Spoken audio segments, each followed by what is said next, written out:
rabbit burrow with the smoke. Oh, sorry. I'm looking at the owner over there. I thought I'd get his attention with that.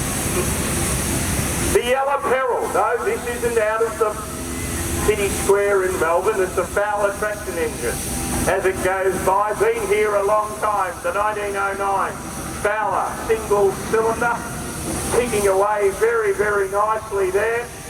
And of course these engines came out from England, would have been bought by a local council or virtually a government municipality, and then they would find their way back into private hands on thrashing teams, farming, contractors, road contractors, you name it, these sorts of things. The people mover on the back.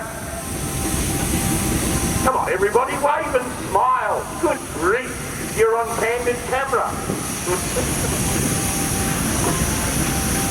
The Z7 ploughing engine coming up next, 30 tonnes. Originally imported from England, Leeds, England, out of John Fowler. They came as a pair.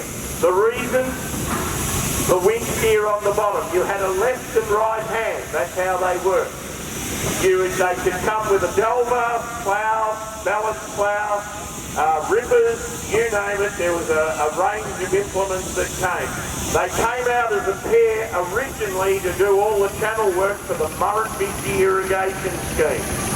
Then they were transferred through to Melbourne Metropolitan Border Works, where they did all the open channel work down from Melbourne, and there's still a little bit of the open channel work that these engines would have done on the multi-bypass. Just as you go down past Werribee, I think it's the only bit left. And these engines had a lot to do with that.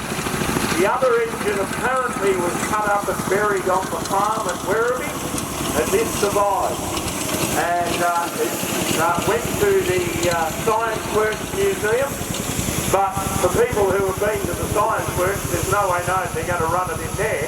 So it's been housed here now for a good 25, most probably 30 years, and where you get to see what it's about. And it looks a big engine, and it is a big engine, but you can see where they've been winching. It has some very unique trademarks, where the winches run across the wheel, where they've had all sorts of angles, particularly doing the channel work from Melbourne down through Altona and across through Werribee, where they had to go round corners.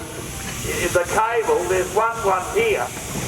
My goodness, it's been rubbing on there where my foot is. You can see the groove. They've obviously had the wheel cocked to try and get